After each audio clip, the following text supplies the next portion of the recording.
Qui sont-ils? Quelles sont leurs attentes et leurs enjeux dans leur statut de collaborateur? Bienvenue dans Collaborator. L'objectif de ce podcast est de porter la voix et les attentes des collaborateurs pour permettre aux avocats, experts comptables et autres professions libérales réglementées et aux cabinets d'être plus en phase. Chez Neria, nous accompagnons gratuitement ces professions dans la recherche du cabinet qui correspond à leurs critères. Parce que chaque collaborateur est unique et que chaque expérience en cabinet l'est tout autant, si vous êtes à la recherche d'une nouvelle collaboration, prenez rendez-vous avec nous, on sera ravis de pouvoir échanger. J'en profite pour vous inviter à faire un tour sur notre site internet. Beaucoup de contenus gratuits sont disponibles pour vous accompagner dans vos recherches. Les liens se trouvent dans la description de ce podcast. Bonne écoute! Dans cet épisode de Collaborator, je tends le micro à Hugo Kerbib, avocat chez Willkie Farr & Gallagher depuis maintenant plus de 4 ans. Formé à l'Institut catholique de Paris puis à Dauphine, Hugo a poursuivi son parcours à l'international avec un LLM en Caroline du Nord. Avant de prêter serment, il a traversé plusieurs grands noms du barreau, Winston & Strawn, Auric, avant de trouver sa place chez Willkie Farr & Gallagher, où il exerce aujourd'hui dans un environnement exigeant et stimulant. Pourquoi a-t-il voulu devenir avocat? Qu'est-ce qui l'anime au quotidien dans la collaboration? Et surtout, comment on fait pour durer, s'épanouir dans une structure de haut niveau sans s'y perdre? Dans cet échange, Hugo revient avec franchise sur son recrutement, son onboarding, son évolution et les réalités concrètes de la collaboration en cabinet d'affaires. Il parle de rétrocession, de management, de formation continue, mais aussi de ce qui, selon lui, crée vraiment l'engagement des collaborateurs. Une politique claire, un pilotage sain, des objectifs compréhensibles et surtout un espace pour exister en tant qu'individu et pas seulement comme un exécutant. On aborde aussi les tensions actuelles entre performance et équilibre de vie, entre attentes RH et réalité du marché, entre ambition personnelle et reconnaissance collective, la charge mentale, la place de l'intelligence artificielle, la quête de sens, bref, rien n'est éludé. Un épisode sans détour pour tous ceux et toutes celles qui veulent comprendre ce que la collaboration peut et devrait être en 2025. Bonne écoute!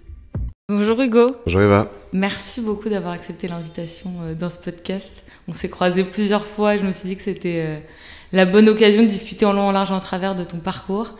Première question, toujours la même. Pourquoi est-ce que tu as voulu devenir avocat? Merci déjà pour cette invitation. C'est un plaisir de venir parler chez Neria.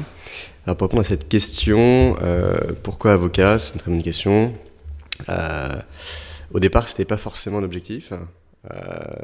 Comme pas mal de confrères, je fais dans les études de droit un petit peu pour découvrir la matière, sans vraiment savoir à quoi m'attendre nécessairement, parce que c'est pas du tout une matière qu'on apprend au lycée. Et avant de rentrer à la fac, j'avais tenté Sciences Po Paris. Je l'avais tenté sans prépa, et donc je l'ai raté. J'ai échoué à l'examen.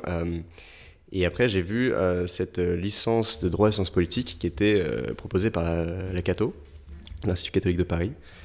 Donc c'était une bi-licence où il y avait du droit, avec des profs qui venaient d'Assas, et il y avait des sciences politiques avec des profs qui venaient de Sciences Po. Je me suis dit, bon, c'est génial, c'est super. Et donc c'est une petite promo, on était entre 100 et 120, donc très éloigné des grands amphis de droit de L1 qu'il peut y avoir à Assas ou à la Sorbonne ou ailleurs. Et donc voilà, j'ai commencé mes études de droit là-bas. Ça m'a plu de plus en plus. Et après, je me suis découvert la série Suits. Voilà, comme beaucoup de gens de ma génération, je pense, avec Harvey Specter, le fameux avocat qui sait tout faire, qui est incroyable, voilà. Et donc ça, après, ça m'a motivé à partir aux États-Unis en 3e année de licence. On pouvait faire un échange. Donc là, je suis parti à Oxford, dans le Mississippi. Voilà, c'est pas Oxford en Angleterre, c'est l'autre Oxford aux États-Unis. Donc c'est très sympa, découverte du monde américain, des études juridiques américaines.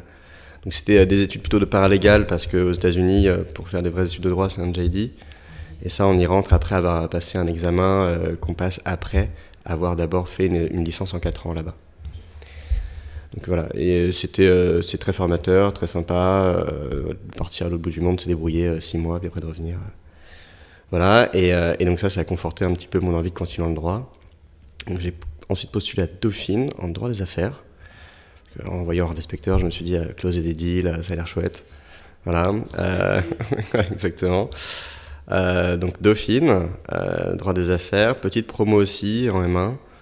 On était M1, on était un peu moins de 40, et après M2, on est passé à 20 à peu près, 20-25, un peu moins de 25.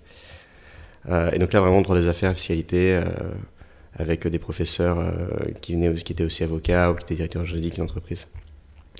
Donc c'était une super expérience, c'était le Master 214 pour le Master 2.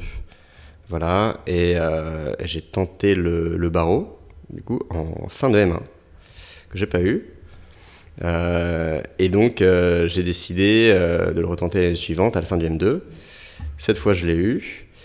Mais je ne suis pas rentré tout de suite à l'EFB. Je voulais d'abord un peu consolider certains acquis pour pouvoir maximiser mes chances ensuite de rentrer dans les cabinets américains, parce qu'il y a l'inspecteur nécessairement. Et d'ailleurs, j'avais déjà fait des stages dans le cadre des masters en cabinet américain. Il y a eu Winston & Strawn d'abord, et ensuite Auric. Donc ça, c'était M1 et M2. Et après donc l'obtention du CRFPA, j'ai fait un stage de 6 mois, donc avec une convention, parce que du coup j'étais ni à l'EFB ni à l'université, donc exactement les conventions qu'on trouve là pour se débrouiller. Et donc là j'ai postulé, j'ai pris chez Willkie Farm Gallagher pour un premier stage de 6 mois en 2019, qui s'est très bien passé, très bien passé. Et après mon objectif c'était de partir en LLM. Donc déjà en stage, préparer ma candidature pour le LLM, pour aller à Duke, donc retourner aux États-Unis, cette fois un peu plus haut, pas dans le Mississippi, mais en Caroline du Nord. Parce que je voulais aussi avoir l'expérience d'un an complet en gros campus américain. On m'avait proposé aussi, c'est ça, on m'avait aussi proposé New York, Chicago aussi. Mais du coup, c'est des campus qui sont plus dans la ville. Et c'est une expérience un petit peu différente, qui est tout aussi bien, j'imagine, mais qui est un peu différente. Et c'est vrai que moi, je voulais un peu tester le truc, le gros campus énorme qui s'étend sur des kilomètres, avec un bus interne pour se balader dans le campus. Donc voilà. Et à la fin de mon stage chez Willkie, donc je leur disais que j'allais partir, que j'étais pris en LLM à Duke, que j'allais partir pendant un an, et après que j'allais rentrer à l'EFB ensuite en revenant. Et là, ils m'ont proposé un stage final, sécurisé en fait. Pour un an et demi après. Exactement. Donc j'ai accepté avec joie parce que j'ai vraiment apprécié l'équipe avec laquelle j'ai travaillé, les dossiers sur lesquels j'ai travaillé, et le cabinet, l'ambiance du cabinet aussi, qui était très, très bonne, et je m'y sentais bien. Et donc je me suis dit, pourquoi pas continuer dans ce cabinet en revenant. Et en plus du stage final, il m'avait aussi offert en fait la collaboration. Direct. Voilà. Donc si le stage final se passait bien, du coup la collaboration derrière suivait. Et donc je partais aux États-Unis assez serein de pouvoir revenir, rentrer et de pouvoir continuer en fait dans le cabinet que j'avais quitté un an et demi auparavant. Donc c'est comme si je rentrais à la maison après un petit exode outre-Atlantique. Et donc après mon retour des États-Unis, alors ça c'était en 2020, Duke. Donc 2020 il y a eu le Covid. Donc c'était un peu écourté. Mais, voilà, donc, je suis rentré en mai, un peu en catastrophe. C'était les derniers vols Air France qui partaient. J'avais quand même voulu finir mes examens là-bas. Mais du coup, le barreau de New York a été décalé, etc. Et après, quand je suis rentré à l'EFB directement. Et donc, j'ai pas poursuivi en fait le barreau de New York à distance. Je me suis concentré sur le barreau de Paris et sur les stages. Et justement, je rebondis là-dessus. J'allais te demander, indépendamment du fait de savoir que tu devais passer le barreau de New York, est-ce que le LLM, déjà les raisons pour lesquelles tu le fais, est-ce qu'au-delà de la blague, ou ce n'est peut-être pas une sur Harvey Specter, quelles sont les raisons qui poussent à aller faire un LLM, et est-ce que tu as senti à un certain endroit vraiment qu'il y avait un intérêt de l'avoir fait au-delà de l'intérêt personnel que toi tu perçois? Ouais, ça je dirais que c'est un peu plus une question de marché du recrutement des stagiaires et des collabs. Maintenant on demande toujours d'avoir une double formation quasiment, c'est presque systématique. Est-ce que c'est absolument nécessaire? J'en suis pas forcément convaincu. Mais en tout cas c'est vrai que de plus en plus les étudiants, même par eux-mêmes, font soit une école de commerce, soit un deuxième Master 2, soit du coup un LLM. Moi, j'avais choisi le LLM pour retourner aux États-Unis parce que j'avais bien apprécié l'expérience là-bas, d'abord dans le Mississippi en échange, et puis aussi pour perfectionner l'anglais. Je pense que ça, pour ça, les LM sont assez utiles pour perfectionner l'anglais, parce qu'on passe quand même une année complète. Il y a le système d'études à l'américaine avec les amphis où il faut préparer son cours parce qu'on peut être appelé à tout moment par le professeur pour répondre à des questions devant tout le monde. Ça, c'est quelque chose qu'on ne fait pas forcément en France, ce qu'ils appellent les cold calls. Donc, on doit toujours arriver super prêt. Donc, c'est pas mal parce que ça fait un lien aussi avec le métier d'avocat où on doit aussi être prêt aux réunions avec les clients. Il faut avoir bien travailler son dossier pour être prêt pour n'importe quelle question. Mais là, c'est à peu près la même chose. Oui, non, voilà, c'est vraiment des études assez actives aux États-Unis dans le sens où on doit vraiment s'impliquer et le cours est interactif. Et c'est plus un échange avec le professeur, des questions-réponses, plutôt qu'un cours magistral où le professeur va lire son texte. Ok, donc un intérêt vraiment... Pour le LLM, moi je recommande en tout cas de faire un LLM si on peut le faire. Alors il n'y a pas que forcément les États-Unis parce que c'est vrai que ça a un coût aussi. Alors, il y a différentes bourses qui existent, on peut obtenir différentes bourses, puis les facs elles-mêmes proposent parfois des bourses aussi en plus. Mais il y a aussi, on peut le faire au UK, on peut le faire un peu partout ailleurs en fait. Je pense que ça permet surtout de perfectionner son anglais. Et tu vois, toi, tu avais déjà fait avant ça des stages en cabinet américain. Quand on a, je sais pas, 20 ans ou peut-être 21 ou peut-être 18 ou 19, peu importe, mais qu'on commence à se dire on va faire des stages et puis après on va chercher une collaboration, on n'a pas forcément, alors là je te replonge quelques années en arrière, mais on n'a pas forcément la connaissance du marché. Pour autant, quand on regarde ton CV et que tu nous le décris, il a été assez droit, quoi. Cabinet américain, alors que ce soit pour les stages ou après pour ta collaboration, t'avais déjà, c'est par hasard, t'avais déjà une idée hyper claire du marché, t'avais déjà une idée hyper claire de ce que tu voulais faire. Qu'est-ce qui s'est passé à ce moment-là Alors, une idée hyper claire du marché à cette époque-là, non. comme beaucoup de gens de mon âge, j'imagine. Mais non, alors j'avais fait un petit peu de due diligence, comme on dit. Je savais que je voulais faire du droit des affaires, des fusions-acquisitions. Parce que aussi les cours que j'avais reçus à Dauphine m'avaient captivé. Et que quand on lit la presse, on lit les échos, on lit les grands journaux économiques, on voit ces fusions, ces acquisitions entre grandes sociétés, toute l'histoire qu'il y a derrière, les conseils qui travaillent sur ces dossiers, comme les banquiers, les avocats, les conseillers en communication et autres. Et donc je voulais faire partie un peu de ces aventures-là. Et donc, ayant orienté un petit peu mon profil légèrement américain, de par l'échange, l'LM, etc., je me suis dit, je vais faire des structures américaines. Donc j'ai tenté une première qui était Winston & Strawn. Le management m'avait bien plu, parce que c'est des structures qui sont assez différentes comme des structures anglaises et des structures françaises. Et donc moi je m'y suis retrouvé dans ce type de structure. Et après, chez Auric, ça c'était en Master 2, pareil, structure américaine aussi.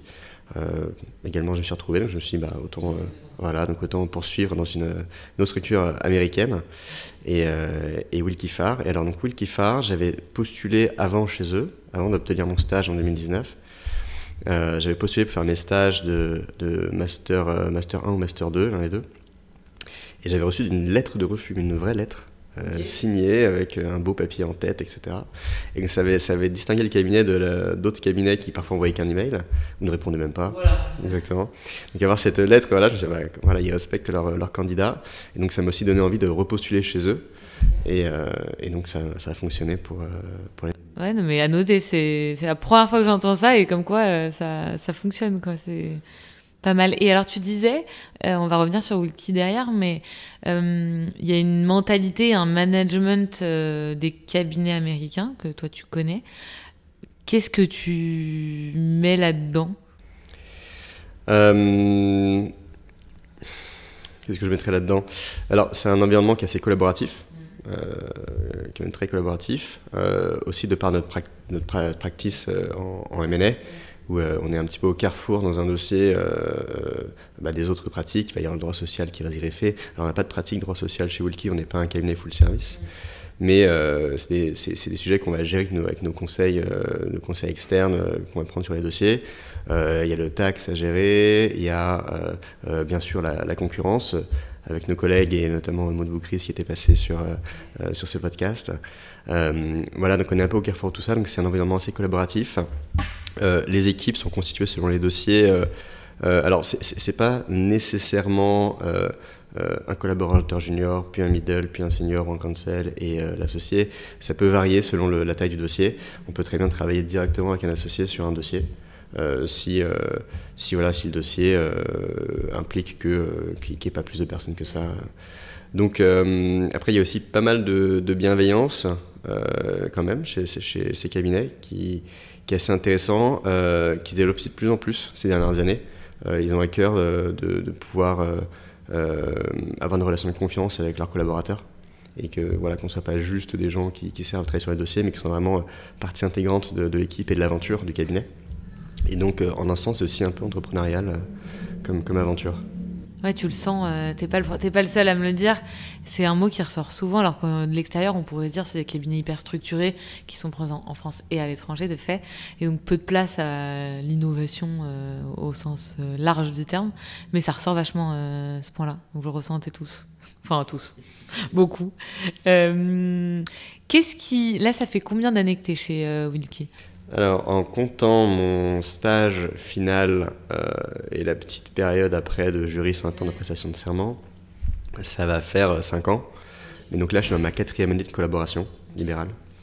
Qu'est-ce qu'un collaborateur de 4 ans d'expérience et puis 5 ans dans un même cabinet demande et a besoin en termes de management, mais aussi de liberté sur les dossiers et puis sur tout le reste, que tu ne demandais pas nécessairement il y a 1, 2, 3 ans.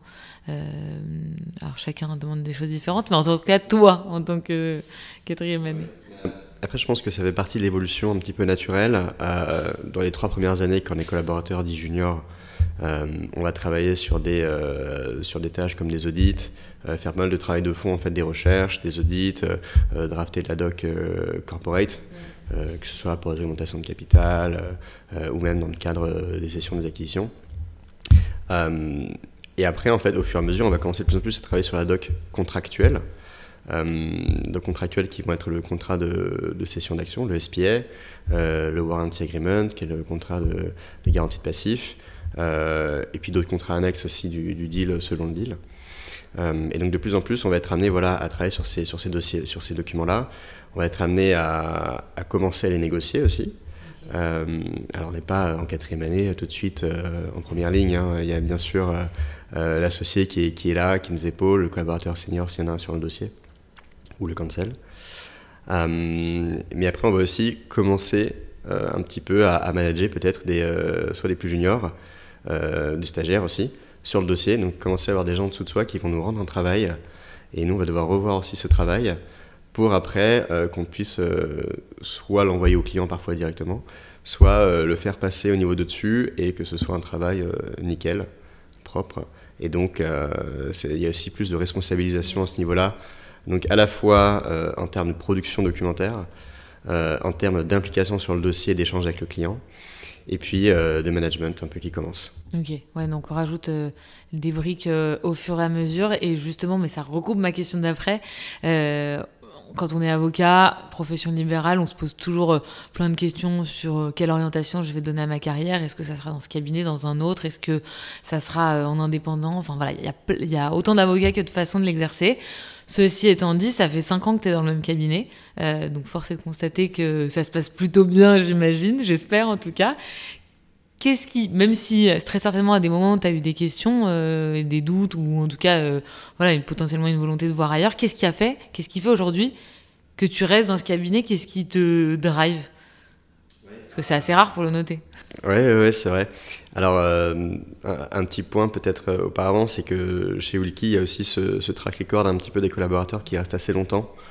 Il y a pas mal de ce qu'on appelle des bébés Wilkie. Voilà, ce sont même parmi les associés, il y en a certains qui ont fait toute leur carrière chez Wilkie Farr, certains cancels qui ont fait toute leur carrière chez Wilkie Farr. Et il y a aussi des collaborateurs maintenant qui sont seniors, qui ont fait aussi toute leur carrière chez Wilkie.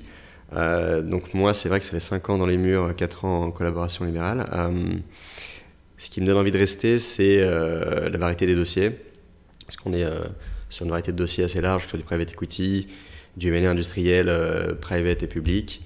On va avoir certains dossiers de joint venture, certains dossiers d'énergie infra, certains dossiers de venture aussi, capital parfois pour certains clients US.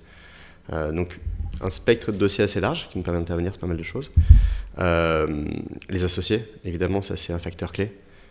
d'avoir des associés en qui on a confiance et qui ont confiance en nous, et qui nous apprennent beaucoup un peu sur le système du mentorat.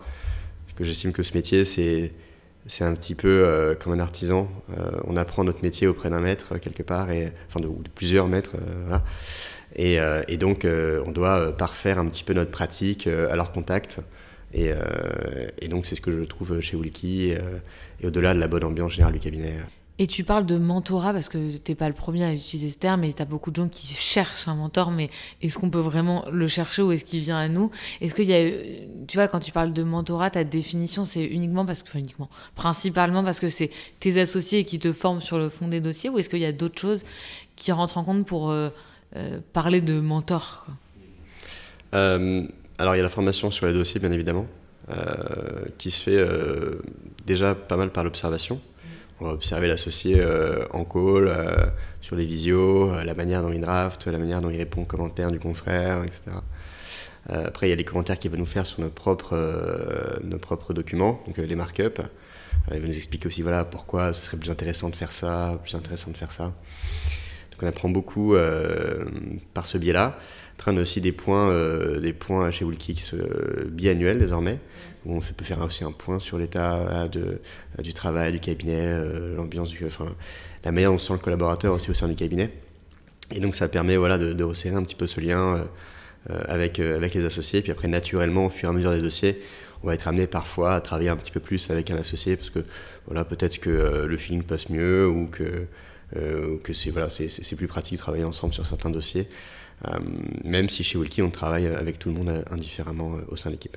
J'ai l'impression que de ce que tu me décris, en fait, les matières, le type de dossier est hyper varié, même si on reste dans le corpo, M&A, private equity, ce qui vous permet d'être assez agile et pas... on a des gens qui sont hyper forts dans une matière très spécifique, mais qui, dès qu'ils en sortent, c'est compliqué pour eux. Et la deuxième chose, j'ai l'impression que la porte des associés est assez ouverte. C'est peut-être ça qui ressort des cabinets américains, quoi. Absolument, c'est aussi ce que nous disent à chaque fois les grands chefs américains lorsqu'ils sont de passage à Paris.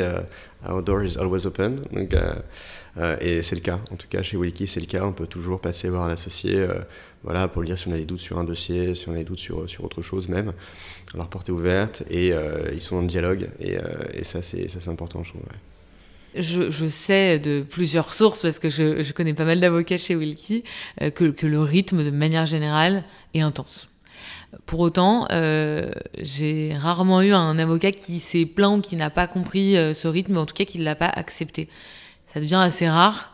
On entend de plus en plus un besoin d'équilibre de vie pro-perso, ou en tout cas de comprendre pourquoi on reste tard, ou de plaintes tout court des nouvelles générations. Qu'est-ce qui fait que, j'imagine que tu fais aussi partie de ceux qui ont ce gros rythme, qu'est-ce qui fait que tu es OK avec ce rythme-là? Je dirais que c'est le métier qu'il veut. C'est un métier où il y a beaucoup d'intensité. L'intensité, pourquoi? Parce que c'est des opérations qui sont pour nos clients extraordinaires. C'est pas des opérations qui interviennent tous les jours, des rachats de sociétés, des LBO, des augmentations de capital ou autres. Ça peut changer des vies, en tout cas la vie de nos clients potentiellement. On ne sauve pas des vies, mais en tout cas on peut participer au changement d'échelle peut-être d'une structure ou autre. Et donc ça implique aussi pas mal de stress lié à l'opération en elle-même.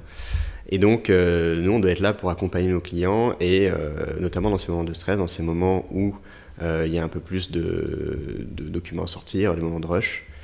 Il peut y en avoir quelques-uns dans le mois, beaucoup aussi, possible. Ça va dépendre de si certains dossiers s'activent en même temps ou pas. Donc il y a aussi une part d'imprévu, mais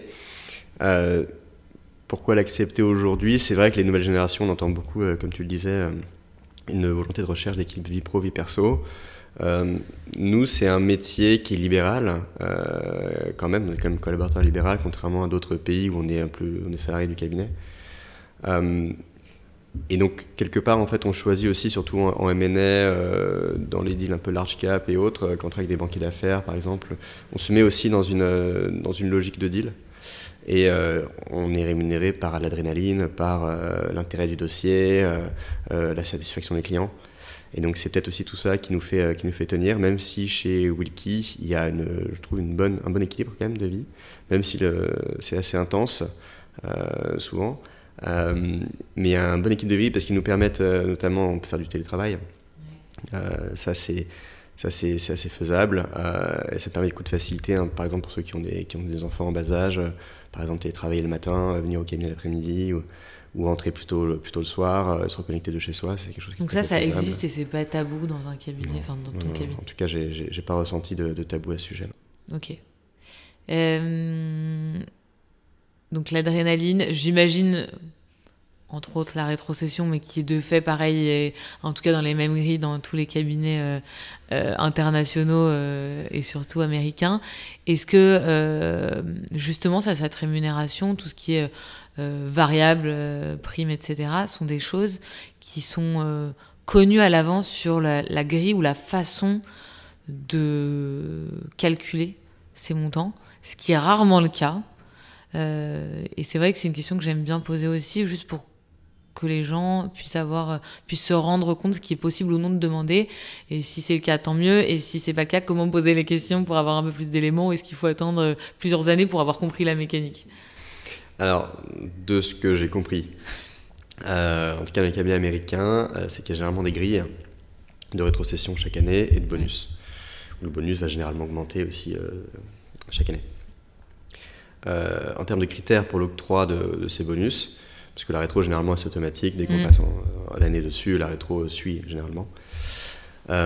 Pour les bonus, ça va être plutôt un critère global, qualitatif global, du travail du collaborateur sur l'année, son investissement aussi au sein du cabinet, dans les différents comités du cabinet, parce qu'il y a plusieurs comités par exemple chez Wilkie, on va avoir un comité green, pro bono, formation, donc l'investissement du collaborateur au sein de l'équipe, la réalisation des dossiers bien évidemment, le nombre d'heures bien sûr, où là il y a généralement une limite un peu floue, à peu près à plus ou moins 100 heures, voilà. Mais globalement on sait à peu près ce qu'il faut faire pour avoir le bonus, et voilà, il faut s'investir dans le cabinet, s'investir dans les dossiers et profiter de l'année. Très clair. Enfin, très clair. Aussi clair que les cabinets permettent de le donner, qui, effectivement, généralement, pour moi compléter, mettent une partie très objective avec les nombres d'heures. Alors, parfois, la frontière est un peu limite. Et après, plus subjectif sur l'investissement perso, comme tu disais, que ce soit sur le cabinet, dans le cabinet, ou pour fait qu'il rayonne à l'extérieur. Est-ce que... une fois que tu as mis, on n'a pas dit le nombre d'heures que tu fais, mais j'ose imaginer, une fois que tu as fait ces heures-là, est-ce qu'il y a, tu as le temps de faire du développement de ta propre clientèle? On parlait de fait qu'on est dans une profession libérale en France. Et deux, est-ce qu'on a envie de le faire? C'est-à-dire que tu vas traiter, j'imagine, des dossiers qui sont hyper stratégiques pour des clients avec une envergure extrêmement forte en France et à l'étranger. Derrière, quand on va chercher de la clientèle perso, c'est hyper différent. C'est clairement pas le même métier. Et puis parfois, c'est même plus dur de traiter certains sujets, j'imagine, humains. Donc, est-ce que, t'as le temps, et deux, est-ce que t'as envie de traiter ce type de client aussi? Oui, alors le temps, on peut toujours réussir à le trouver. Voilà, il y a 24 heures dans une journée. Pas besoin de beaucoup d'heures pour dormir. Donc, on a fait 22 heures pour Wilkie, on fait une petite heure. Non, si, du coup, j'ai quand même cherché à développer un petit peu ma clientèle personnelle, où pour l'instant, je fais à peu près 10% en termes d'équivalent rétro. Okay. Je n'ai pas nécessairement le temps de développer beaucoup plus à ce stade, et je consolide un petit peu ma clientèle actuelle. Donc je grandis aussi avec cette clientèle qui est nécessairement un autre type de client que ceux pour lesquels on intervient chez Wilkie nécessairement, mais c'est des aventures tout aussi intéressantes, tout aussi passionnantes et tout aussi stratégiques à un autre niveau. Et donc c'est génial de pouvoir les accompagner, et c'est vrai qu'on est parfois amené à traiter des sujets qui nous sortent un petit peu de notre zone de confort, donc c'est toujours intéressant. Et comment tu as trouvé ces clients-là? Par des contacts, par des amis, par la fac, des anciens camarades de la fac qui ont suivi un autre parcours, et puis on se rencontre à un événement, et puis on se dit ah voilà, je suis devenu avocat, donc toi tu fais ça, ça tombe bien, je cherche un avocat pour tel sujet, et donc ça se fait assez naturellement comme ça. J'ai pour l'instant pas cherché à développer vraiment de manière plus agressive, si je peux pas de ce mot, ma clientèle, et donc je reste sur une croissance un petit peu organique de la chose, voilà. Et tu te mets déjà à ce stade des objectifs, que ce soit en temps passé, en chiffre d'affaires peut-être principalement, pour les mois, années à venir? Pas nécessairement sur ce plan-là encore, mais c'est quelque chose sur lequel je réfléchis. Je suis encore en phase d'exploration de ce sujet, d'une espèce de business plan un peu shadow. Mais en tout cas, il y a une volonté claire de pouvoir continuer à traiter avec mes clients, à développer si possible un petit peu cette clientèle, et tout en conciliant ça avec les intérêts du cabinet. Parce que en fait, mon premier client, du coup, c'est le cabinet, c'est Wilkie. Et donc, j'ai dédié une grande partie de mon temps à traiter les dossiers du cabinet, parce que c'est mon premier client. Et donc, l'objectif pour l'instant premier, c'est aussi de développer la carrière au sein du cabinet qui est mon premier client. Ouais. Et tu le disais, il y a beaucoup de bébés Wilkie qui sont passés à terme associés. Est-ce que dans ton cabinet, il y a justement un parcours, un track très clairement défini pour passer les différentes étapes, ou est-ce que c'est juste les personnes qui sont passées avant font jurisprudence et on se laisse un peu porter au fil des années et de un associé ou un plus senior qui toque à notre porte pour passer le grade du dessus? Je dirais que ça se fait de manière assez naturelle dans les premières années de collaboration, donc junior, middle, senior.